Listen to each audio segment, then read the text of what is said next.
Salimos en vivo desde la Atelier Cultural con otra emisión de Charlas Bandeña. Me acota aquí nuestro invitado, Miguel Díaz Gómez, politólogo, que hoy es el día de la reafirmación de los derechos sobre las Islas Malvinas. Bueno, un hecho muy importante. Mauricio Ledema de Ciudadanos Web, quien les habla, Carlos Toledo, Mariela Elizondo de la Banda Diario. ¿Cómo estás, Mauricio? Sí, buenas noches a vos, Carlos, buenas noches a toda la gente que nos está acompañando en el día de hoy. Y como, vos bien lo decías, hoy va a estar con nosotros como primer invitado el licenciado Miguel Díaz Gómez, hablando de la realidad o aspectos que tienen que ver con nuestra política nacional. Buenas noches, Miguel, gracias por venir. Bueno, buenas noches. En primer lugar, agradecerle la invitación. Y bueno, si bien lo he saludado ese día, aprovecho hoy que los tengo personalmente, saludarlo por el día del periodista, ¿no? La importancia y el rol que tienen ustedes como comunicadores, muy importante. Bien, ¿cómo analizas este momento político nacional?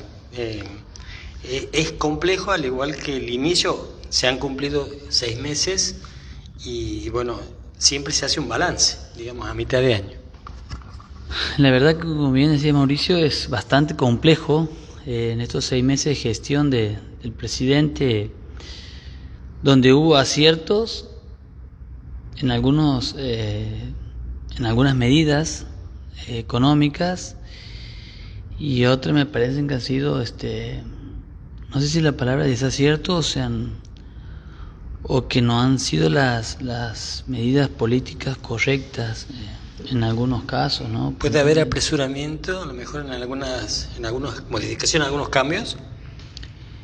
Y yo creo que sí, creo que es más, estamos frente a un presidente donde el otro día leía una declaración que él decía que era un topo dentro del Estado, es decir, que iba a destruir al Estado, digamos. Me parece que es una declaración más que nada para los medios, pero sí vemos que prácticamente por las medidas económicas que se están tomando y si bien que se han implementado y van en ese camino, prácticamente no va a haber intervención del Estado sobre el mercado. Ahora, Miguel, te hago una pregunta netamente de instrucción cívica, ¿no? La diferencia para entender esto del topo destruyendo de dentro al Estado. Sí. La diferencia entre Estado, qué es el Estado y qué es nación. Porque me parece a mí que hay que entender, porque mucha gente me parece que se confunde algunas cuestiones, pero el Estado es una cosa y la nación es otra. Si vos no puedes explicar esa diferencia para poder comprender e interpretar la magnitud de lo que se dice cuando se habla de destruir al Estado. Bueno, el Estado, si bien es una organización política, social que cuenta con 3 elementos, digamos, que es territorio, población y la soberanía, digamos. Y la nación va más allá del territorio. Si la nación habla que tiene que ver con la identidad, con los símbolos, con lo que, por el hecho de ser, por ejemplo, en este caso somos argentinos. Más allá y además necesita de los elementos del Estado para ser una nación. Obviamente hay países que no tienen ciertos elementos, pero que sí son reconocidos como nación. Dentro de lo que hablamos de nacionalidades, y lo que tiene que ver con la nacionalidad, lo que nos distingue a nosotros de ser, porque somos argentinos y que nos distingue del brasilero, que tiene que ver con nuestros símbolos patrios, con nuestro himno, con nuestra historia misma, por la cual hoy somos República Argentina o somos argentinos. Toda nación precisa de un Estado para considerarse como tal. Tal cual. Hay naciones que no tienen territorio actualmente, digamos, pero son reconocidos. ¿Por qué? Porque hay una población, tiene otros elementos que están también obviamente en la lucha de conseguir principalmente el territorio, ¿sí? Pero para ser nación tienen que tener ciertos elementos del Estado, que componen el Estado. ¿Vos consideras que algunas de las políticas que el gobierno nacional intenta implementar va en perjuicio de lo que se entiende como Estado?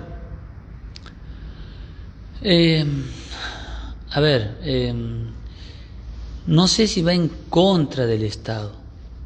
Sí, se han implementado medidas políticas económicas que tienen que ver con que se ven afectados a gran sector de la sociedad o de esa población que compone un Estado, digamos. ¿Sí? Por ejemplo, hay medidas como, por ejemplo, ahora a partir del mes de julio se quita totalmente el subsidio a la luz, al gas, al agua, y eso nos afecta a la población en general, en su totalidad, que tiene que ver con uno de los elementos del Estado, digamos. Pero, bueno, creo que es el rumbo económico y la política, digamos, que él ha implementado desde el primer día de su gestión, digamos, con su discurso que ha dicho, no hay plata, digamos. Creo que se ha reafirmado a medida que ha ido transcurriendo su gestión de gobierno con esas medidas, digamos, digamos, es más, quiere implementar, creo que está dentro de la ley de bases y proyectos, creo que está, por ejemplo, declarar la emisión a aquel funcionario que emita en forma irresponsable pena de cárcel, digamos. ¿El presidente, el gobernador, intendente sigue siendo considerado como un administrador de los bienes? Exactamente, sí. Y un representante del pueblo y administra los recursos del pueblo. Sí, tal cual. O sea, tiene su grado de responsabilidad para beneficio o perjuicio. Tal cual, sí. Siempre lo ha tenido y no va a dejar de tenerlo, digamos. Digamos, la administración tiene que ser lo más responsable posible y lo más honesta también, digamos. ¿Cómo se interpreta estos últimos acontecimientos, ¿no? Donde se ha hablado mucho del tema de la no distribución de alimentos? Hablaban de una importante cantidad de toneladas que estaban sin ser distribuidas. ¿Cómo lo interpreta esa medida? ¿Como un error administrativo o un descuido o bien algo intencionado? Porque distintas opiniones encontradas al respecto. Exactamente, bueno, la verdad que ha sido un tema muy complejo, porque toda esta semana que ha venido, se ha escuchado acusaciones cruzadas tanto de funcionarios del gobierno como de la oposición. Creo también que eso se tendría que haber previsto en la medida de la forma de entregar de la mejor forma posible o que los alimentos lleguen a los sectores más vulnerables, sobre todo en tiempo y en forma también. Exactamente, tal cual, en tiempo y en forma.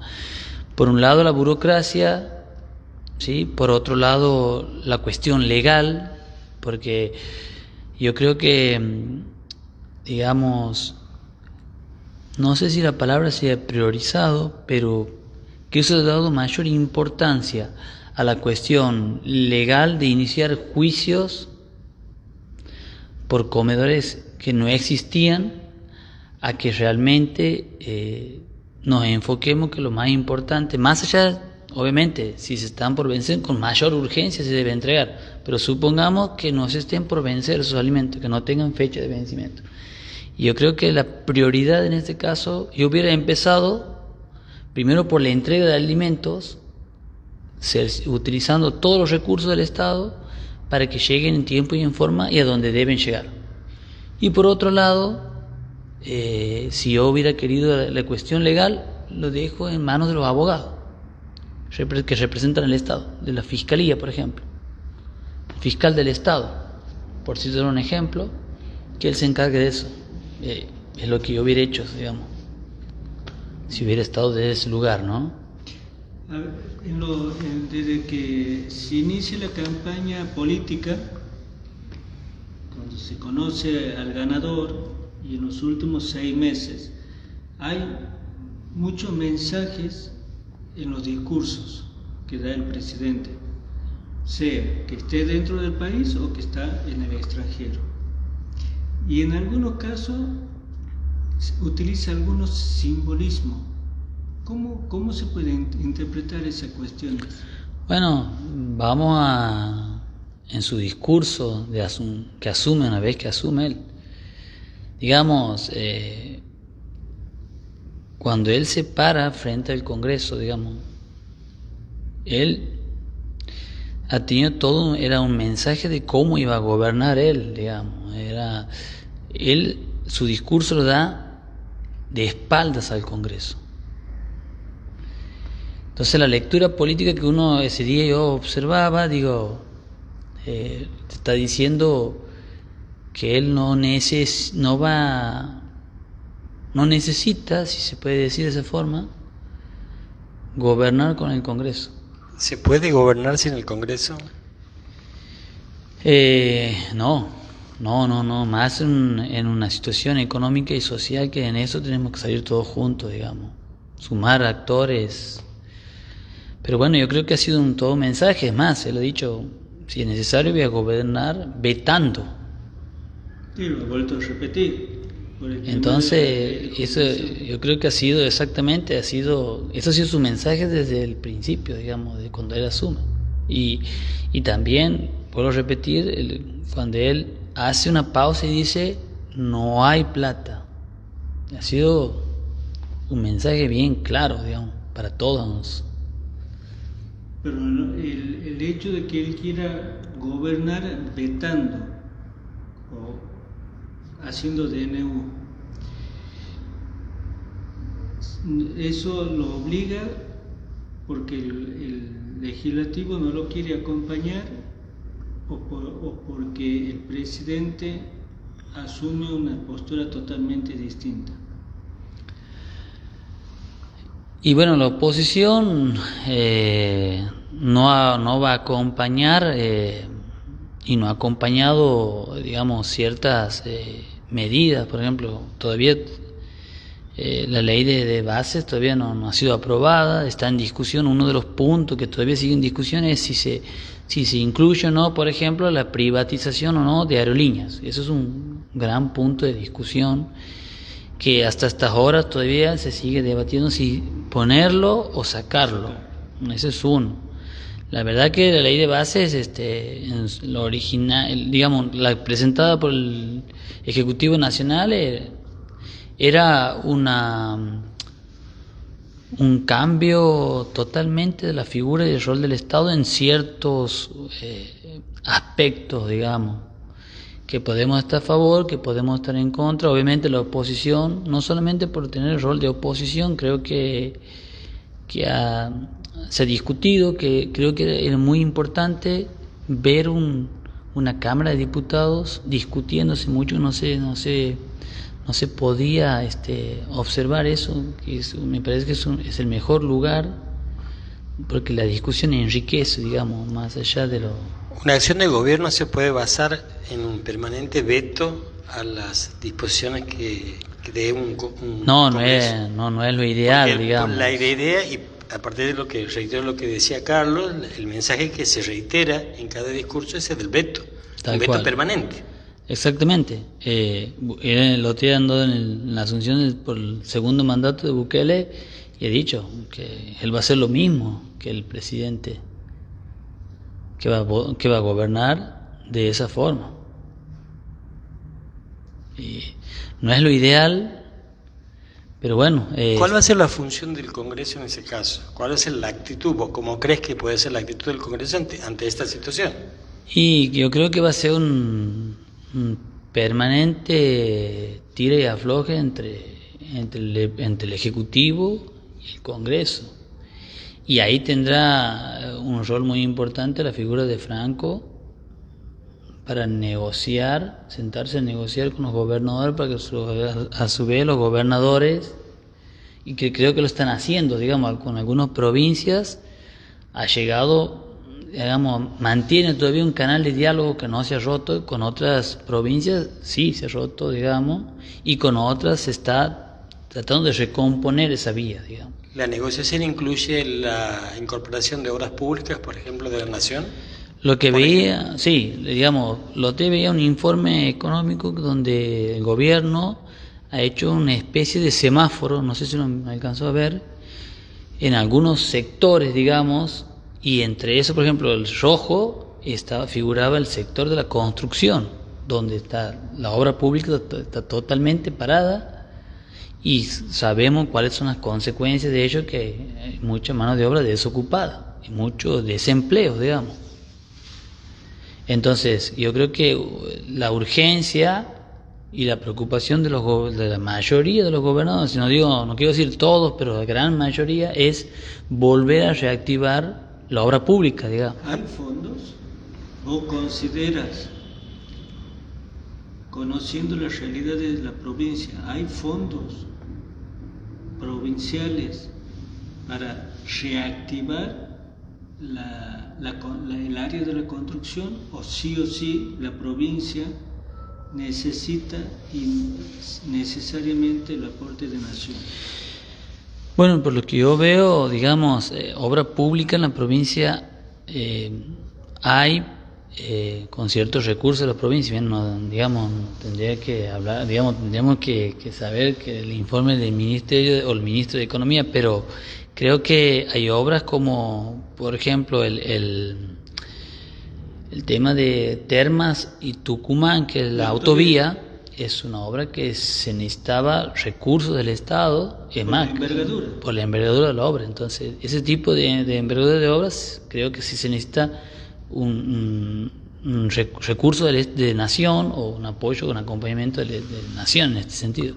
A mí me da la impresión que los estados provinciales, al igual que los municipales, deben tener también pensado dentro de su proyecto de gobierno el tema de las obras. O sea, sí debe haber también recursos de la provincia. ¿Cuándo se utilizan? Eso sería un tema también a ver y hablar e investigar. Pero entiendo que sí tienen recursos. Claro, sí, de haber recursos hay, pero como bien decíamos, tal vez los recursos de la provincia no son lo suficiente para, por ejemplo, para continuar esa obra de la autovía Termas-Tucumán, por ejemplo. Digo, eso te estoy hablando yo desde mi lugar, digamos, por supuesto. Yo creo que si hubiera habido recursos, yo creo que el gobierno ya hubiera continuado la obra. ¿Por qué? Porque más allá de la conclusión de la obra, hablamos de para no haya tanta desocupación, sobre todo en estos momentos, digamos, económicos. Me parece que sí o sí, si los gobiernos provinciales no han continuado con esas obras, es porque realmente no cuentan con los recursos para las mismas, digamos. Algunas versiones dicen que en esta semana se podría reactivar la obra pública provincial. Se haría un anuncio y se... Sí, yo creo que es muy importante, como bien le decía, cuando veía el informe, yo, que en algunos sectores, sobre todo el que más urge a los gobernadores, es por la cantidad de gente, digamos, que una vez que se reactivan las obras, la importancia que tiene por la cantidad de mano de obra que se contrata. Entonces creo que esa es la urgencia de la mayoría de los gobernadores, de reactivar nuevamente la obra pública para que mucha gente nuevamente recupere su fuente de trabajo o se incorpore al mercado laboral. Miguel, para ir cerrando, 3 cuestiones fundamentales a tu criterio que el gobierno nacional debería tener en cuenta a partir de junio hasta diciembre. El tiempo pasa volando, ¿no? 6 meses Tal cual. No es nada. Entonces, independientemente si se aprueba la ley bases, independientemente de la cuestión en que si hay muchos medianos, pocos ingresos de divisa a partir de las exportaciones, independientemente de esas cuestiones que son importantes. 3 aspectos que el gobierno sí o sí debe tener en cuenta, de aquí hasta diciembre. Y bueno, yo creo que primero es, cuando vuelvo a recordar eso de la reactivación en ciertos sectores, digamos, de lo que es la reactivación económica. Una es la obra pública, yo creo que es necesario principalmente, como le digo, para tratar de que mucha gente vuelva a ingresar al mercado laboral y pueda consumir también, porque eso es importante, reactivar la economía y el consumo. Otra medida creo que urgente, yo creo que si bien el gobierno, yo creo que es importante que la oposición y el gobierno lleguen a un acuerdo para que se apruebe la ley de bases, porque el mercado reacciona ante ¿De manera positiva o negativa? tal cual. Digamos, esta disparada de hace pocos días del dólar, el aumento del riesgo país ha sido más que nada por la cuestión política, digamos, que no se ponen de acuerdo el gobierno y la oposición, digamos, porque esa ley de base es la que demanda para darle una cierta tranquilidad al mercado para poder invertir. Y tercero, para mí creo que es importante si bien yo creo que la reactivación económica no va a ser como lo que deseamos todos. Yo creo que va a ser una recuperación, ojalá lenta, lamentablemente. Lenta por toda esta situación política que tiene que ver, por la coyuntura política que existe y que lamentablemente no permite de que algunos sectores inviertan o le den seguridad para poder invertir. El Estado, para mí, no digo que debe intervenir plenamente, pero sí debe intervenir cuando en el mercado en algunas situaciones en particular. Obviamente del lado del presidente van a decir que no están totalmente en desacuerdo, ellos no quieren una total ausencia del Estado, digamos, pero yo creo que es necesario para que también lamentablemente los mercados especulan. Especulamos todos desde nuestro lugar. Seguimos teniendo la premisa de que el Estado debe encargarse de la salud, de la educación y no sé, de otro aspecto más. Y sí, esos pasa que son obligaciones del Estado, es responsabilidad del Estado, digamos. No lo veamos como obligación, sino es una responsabilidad del Estado, que es principalmente los tres pilares, que es la educación, la salud y la seguridad. Son responsabilidades, son deberes del Estado. Pero que, aquí sabemos que la figura del Estado prácticamente, yo creo que son meras declaraciones periodísticas nada más, ¿no? Eso de que soy un topo dentro del Estado, lo voy a destruir por dentro al Estado, o soy el Terminator, yo creo que es más para la prensa, para que se hable, pero... Para instalar los temas. Exactamente, pero desde que la historia de la humanidad, el Estado siempre ha existido y no va a dejar de existir, digamos. Bien. Muchísimas gracias, Miguel, por la visita. Seguramente vamos a estar nuevamente invitándote para hablar de estos temas. No, agradecido soy yo a ustedes por el espacio, por invitarme. Y un placer y un gusto volver a verlo, volver a compartir con ustedes y hacia audiencia. Muchas gracias. Bien. Estábamos hablando con el licenciado, profesor también, Miguel Ángel Díaz Gómez, en esto que ha sido un análisis de las cuestiones que atañen a nivel nacional y por supuesto no estamos exentos. Antes de ir a la pausa vamos a agradecer el acompañamiento del autoservicio Sagüe, que está en Avenida San Martín de Orrego, también al Super España de Calle España y Casafús, y al mayorista y minorista Mashi, que está ubicado en Calle Alem, por estar en este 2024. Mauricio. Sí, habíamos invitado a la gente de Agua Energía, esperemos que lleguen, y si no vamos a estar conversando con Delfor Jerez, el director de la Juventud del municipio de la ciudad de La Banda, haciendo algunos anuncios con respecto a su labor. Pausa y volvemos.